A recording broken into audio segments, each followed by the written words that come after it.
Ravi? I actually have a couple, and I'm not sure which one to start off with. I want to bring a concept here from ancient Indian dramaturgy, from a writer by the name of Bharata, who started writing in the 5th or 6th century, we don't know exactly, CE. And then the concept was developed over time. It's called Rasa.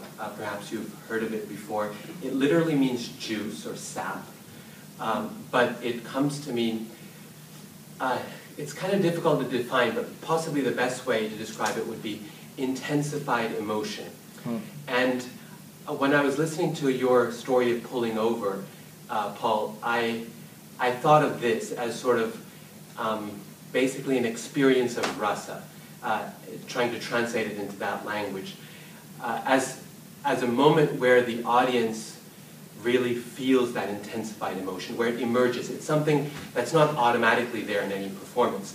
It's sort of a second order or transcendent experience that occurs. And then this is connected to religion and theology. It's actually something that has the ability to transcend the audience to perfection, to the ultimate, not just in sort of speaking in mundane terms, where the entertainer becomes something much more than an entertainer.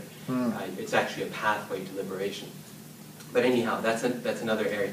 What I wanted to ask you is, in terms of, in rasa theory through history, there's been a debate as to where rasa can be found, where it lies. Is it in the author or the composer or the conductor?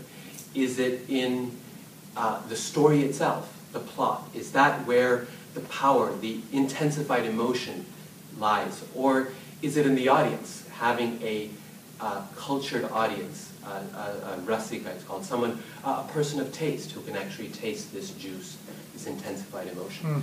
Now, okay, most theorists say it has to be a combination. But in your own work, I wanted to ask you, well, where do you feel it lies? What's sort of your, to put in negative terms, greatest worry? That you won't have it, or your audience is going to not have it, or clearly you're going to choose works that you feel have it. So I guess I want to ask you about the dynamic between your being a rasika, and this is for both of you, I guess. Your being a rasika, a person of taste, and being able to feel that juice, and your audience being rasikas, or people of taste. Are you familiar with the 1990s film Juice with Tupac Shakur? No. I'm not saying that to make light of your question, because I just thought of it just now. I'm thinking of the word juice. It's an excellent film. But anyway, I'm moved by your question. I'm moved by it because I started having feelings while you were even asking the question. You said, what the greatest worry, he said. What is the worry? And what I can say is that if I don't feel a connection to the music myself personally, I have no hope as a conductor of trying to connect with anybody. And I've been in situations before where I'm conducting a piece that I don't have a personal connection to, emotional, psychological, anything.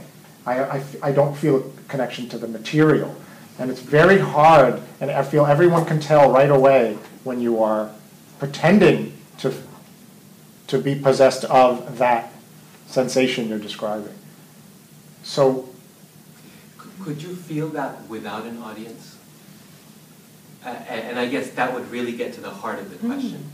If you had no audience, but you were there with your music, could you feel it? Perhaps you could. Like the score, for example. I'm staring at the page. Yeah, or you're conducting the music. You have myself. everything. You have everything you normally have, but not the audience. Could you still feel it? By myself. Yes, I think I could. But it would be a weaker version. It would be a version of it that would inspire me to want more, make me hungry for more with more people, I suppose.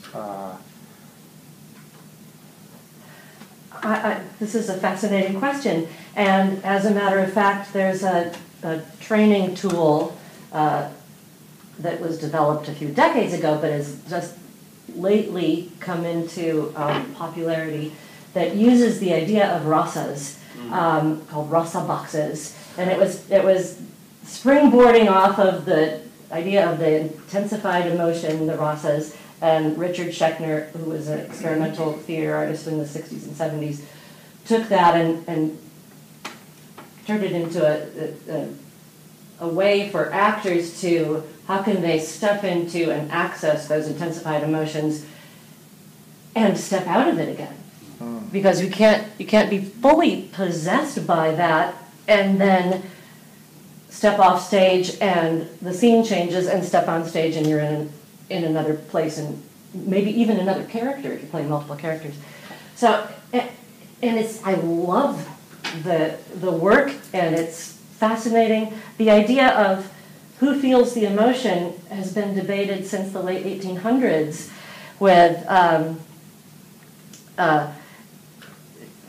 Tommaso Salvini in Italy saying, well, it's our job as performers to make the audience feel the emotion, but we can't feel it. And then, of course, as we got more into contemporary work, and modern acting, is the actor has to feel the emotion in order to move the audience.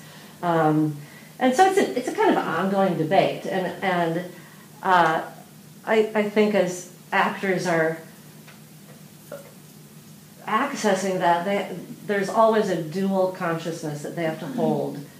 I'm the actor, I know what my lines are, I know what the music is, I know the dance steps, I know that I'm not supposed to fall into the orchestra pit. And at the same time, there's the consciousness of the character. How am I reacting as the character? What do I want in this scene? What am I feeling right now in response to what this other person on stage has done or said to me? So it's holding that in balance, and ideally in performance you want the character consciousness to be in the forefront, and all the rehearsal where the actor is thinking about all the technical things that can now be the present but on the back burner as the character thought comes forward. So it's a wonderful and ongoing question.